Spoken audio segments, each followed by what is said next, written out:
Hey there, it's Brie Bear, and today I'm going to be doing a what I've been reading video. And the reason that I'm doing this video is because I really haven't been uploading videos lately. So I wanted to kind of just update you guys. Like I said, it's been a while. So some of these books I may not even really remember a whole lot about them or anything. I just wanted to tell you guys what I did read, and I apologize for any background noise that may be going on during this video. I'm filming this when I can. I just realized that I'm not going to be able to film this tomorrow, so yeah. And I also apologize that, like, if you see the mess in my room behind me or anything like that, I apologize. I'm just winging this and doing it. So the first book that I completed in August was Harry Potter and the Half-Blood Prince. This was for the Harry Potter read-along that I was doing at the time. I actually ended up stopping after this one, and I never read the 7th one for the read-along. After that, I completed 2 audiobooks.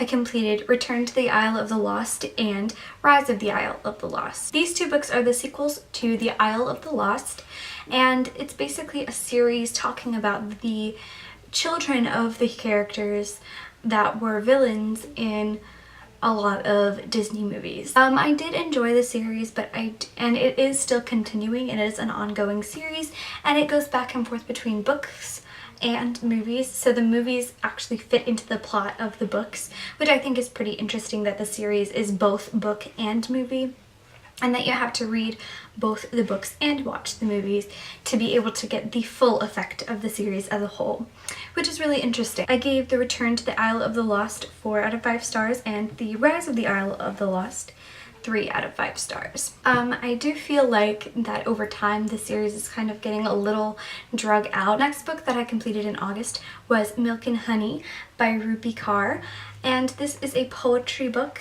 I did find that, as you can see, I have a lot of pieces tabbed off of parts that I really loved. My main issue with it is that it's not very well divided, in my personal opinion, and it's very disorganized feeling. I rated this book a 3 out of 5 stars. The next book that I completed is I'll Give You the Sun by Janie Nelson. I liked this book. I gave it a 4 out of 5 stars. It's been a while since I read it. It was 3 months ago, so I don't remember a ton of. I do think that there were some really great things about this book, but there were also some things that I didn't like.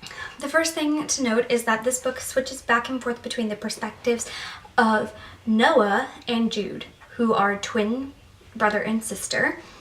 And so that is the first thing that I want to point out, is that it switches back and forth between the twins' perspectives. And it also switches back and forth between the past and the present. I will point out, though, that this book is an LGBTQ book, so if that is a problem for you, I would not recommend reading it.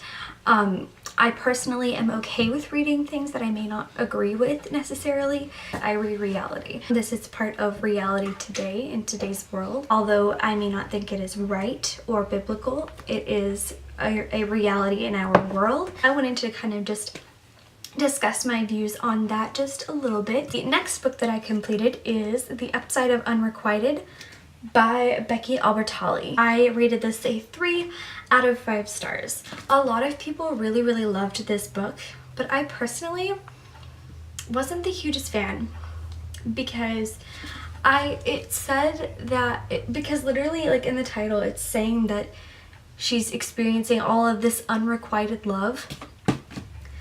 And I felt that to be a bit misleading, because I don't think she is experiencing unrequited love throughout the book. I think she was experiencing an inability to understand how to communicate her feelings to somebody that she had feelings for. That's just what really bugged me about this book the most, I feel like. And again, it is an LGBTQ book. Obviously, I didn't hate the book, or I would have rated it a 1 star, but I did have a couple of issues with it, and so I wanted to address that as far as why it wasn't a 5 star in my book. The next book that I completed is Sailor Moon Volume 1.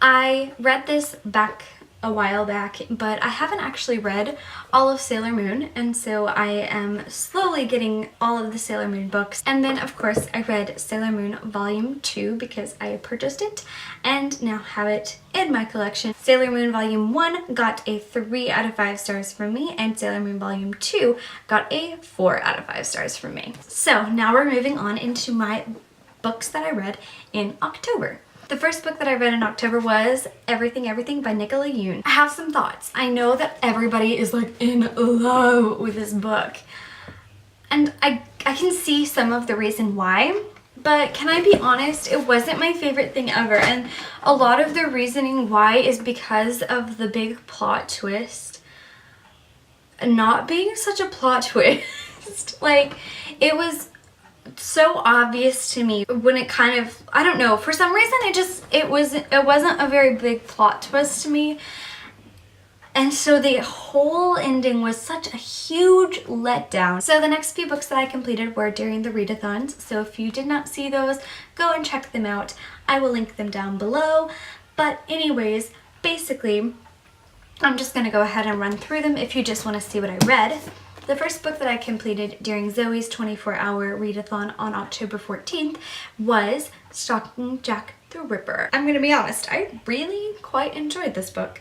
It was a bit more gory than I, would love for it to be, but it's about Jack the Ripper, so obviously there's got to be some gore involved. I mean, it's just part of it.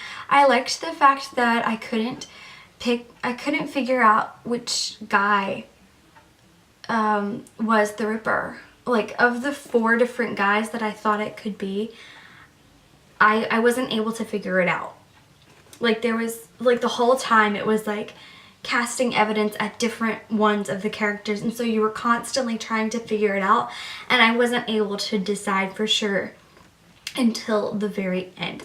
So I really enjoyed the aspect of suspense throughout the entire book, of you trying to figure out who Jack the Ripper really is. I thought it was really well written. The next book that I finished in October was Edgar Allan Poe's The Raven and Other Tales, a graphic novel. I did enjoy this. I gave it a 4 out of 5 stars. I felt like some of the representations of the emotions in The Raven I felt like was weak. I don't think it expressed the emotions of the man very well. The art style was really good. I felt like the art style was very accurate for an Edgar Allan Poe type deal. I feel like the gore was decently downplayed so that it wasn't too graphic, and my favorite of them all was definitely The System of Dr. Tar and Professor Feather.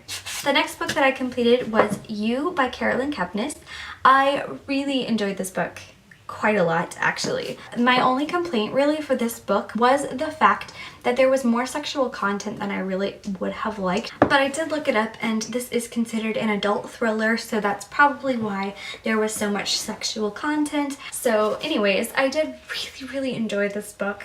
I thought it was so twisted. It's crazy and I'm planning on trying to do a full review of this, but I'm gonna have to take some time and go back through and pick out the stuff that I really want to talk about so I can really get into it well. But it's crazy. Like, at the beginning I was like, this guy is just weird and creepy, but as it goes on, like, you start to like feel like, oh my gosh, this guy, you start to understand some of the parts of the way that his mind works, but then you're just like, but that's not how you deal with it. And so it's like you're rooting for the bad guy that's like the bad guy.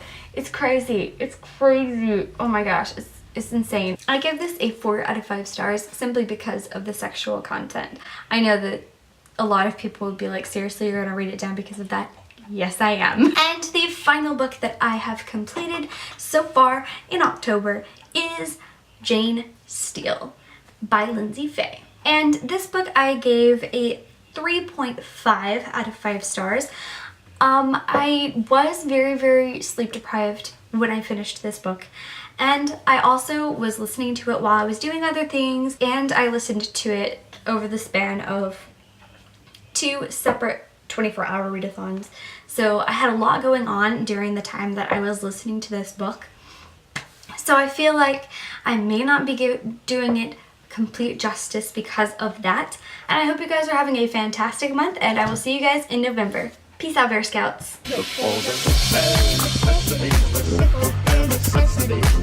About your worries and your stress. I mean a bare necessity. That's why a bear can rest at ease with just the bare necessities of life. Yeah, bare necessities, the simple bare necessities. About your worries and your stress. I mean a bare necessity. That's why a bear can rest at ease with just